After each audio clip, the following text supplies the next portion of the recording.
eksena kagabi sa NAIA nang pigilan ng immigration officials na makaalis sa bansa si dating Pangulo at ngayong Pampanga Representative Gloria Arroyo. Ang pinanghahawakan ng mga Arroyo ang inilabas na temporary restraining order ng Korte Suprema na nagpapatigil sa watch list order na mula naman sa Department of Justice. Ngunit tila hindi ito naging sapat para makalabas ng bansa ang dating Pangulo.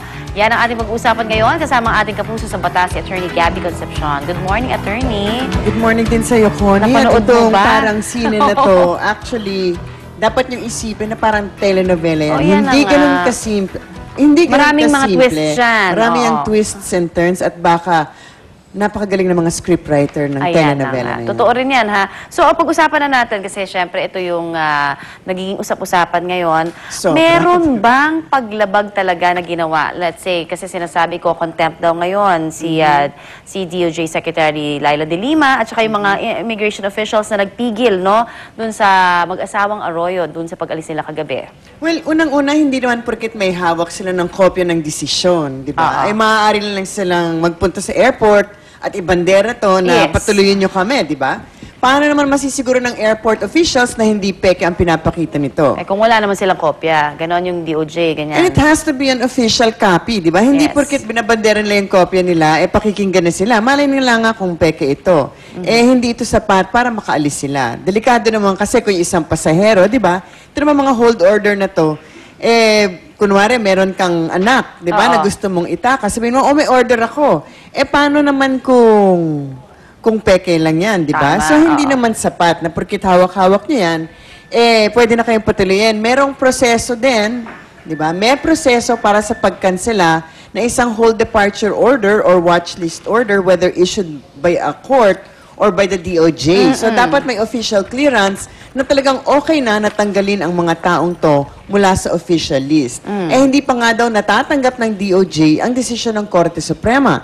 Lalo na po sa desisyon na to, tandaan ninyo, may terms and conditions ang TRO na na-issue ng Korte Suprema. So, hindi naman malalaman ng immigration officials kung totoo ba na na-complyan na ang mga kondisyon na to. So, parang masyado nagmamadali yung mga tao. Or, di ba? Oo. Or meron silang iba talagang play sa ganitong sitwasyon. Pero kasi ang sinasabi nila, hindi pa ba sapat na nagpa-presko na kahapon mismo, no, si Attorney Maidas Marquez na siyang spokesperson na nga ng Supreme Court, di ba? Na sinasabi niya na pagka once nilabas na tong TRO na to, effective na to immediately. Oh, but as far as the airport officials are concerned, kailangan nila talaga mag-antay ng official na pahayag ng DOJ, ang immigration nasa ilalim nga ng supervision ng Department of Justice. Besides nga yung official na declaration ng DOJ ay hindi pa alasin, di ba?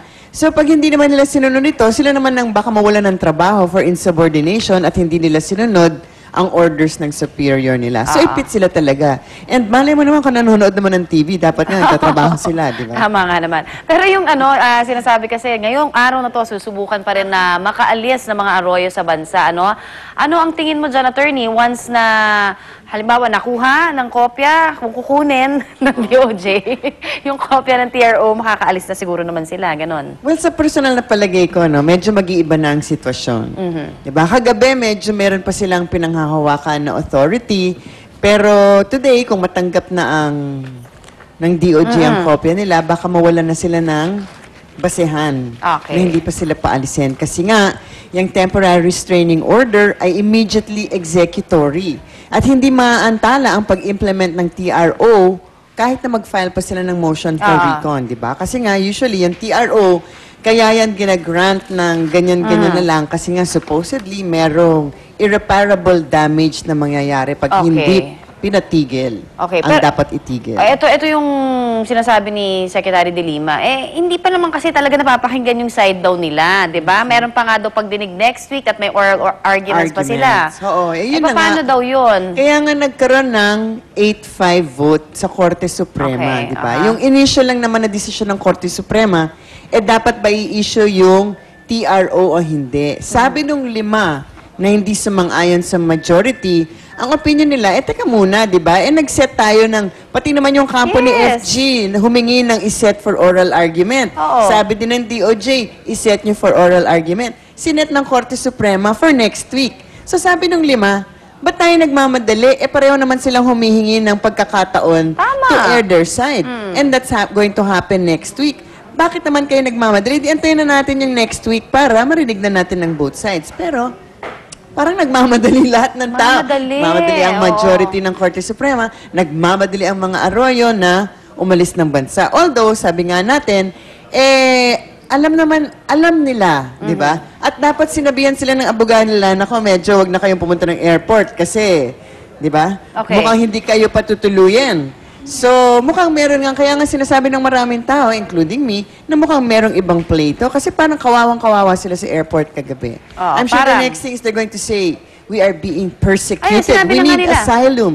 We need asylum in another country. Hindi. Pero sinasabi nga nila na talagang parang kinawawa at wala daw Kinawawa, demokrasya. but I ganon. think they asked for it. They knew very Exactly well. kung ano yun, ano. Yes. Pero pwedeng makasuhan just in case yung mga sinasabing masasite for contempt, yung mga Oo, kasi kumigil na may immigration. TRO na, Oo. kung nakuha na nila yung kopya ng desisyon, Hindi, ang kopya ng TRO. Itong kahapon. Oh, kung nakuha na nila, meron na silang official, di na sila, palagay ko, yun, medyo nagdedelikado na yung hindi magpapa-implement ng TRO. Pero last night, yung mga hindi pumayag, na sinasabi na ngayon ng Korte Suprema na isa-cite for contempt, hindi pa. Hindi pa kagabi, kasi nga wala Ayan. pang wala pang official copy. But Kasi once an sabi ng official Supreme copy Court- is received, di ba? At dapat Pwede na. merong konting sufficient time for the DOJ to tell the airport. Parang wala na. Kasi yung indirect contempt of court na yan, yung not following a lawful order of a court, constitutes indirect contempt, may kulong, may fine. Oo nga. Pero may proseso, hindi yan katulad sa sine na, punta kayo sa korte. May proseso. Dapat kasi tapusin na lang kung ano man yung naset na, no? Para malinaw lahat, kumbaga wala ng duda na nagmamadali ang lahat, di ba? Pero Ayan. nangyari na ang nangyari. Nangyari na. Tsaka mamaya mauulit pa ulit. Tignan natin ang susunod na kabanata. Ayan po, sana ho ay marami tayong napulot ng legal na impormasyon mula na naman kay Attorney Gabby Concepcion. Thank you, Hindi Attorney. masyadong legal. Hindi naman illegal, pero... Alright, ngayon naman puntahan natin ang unang balita.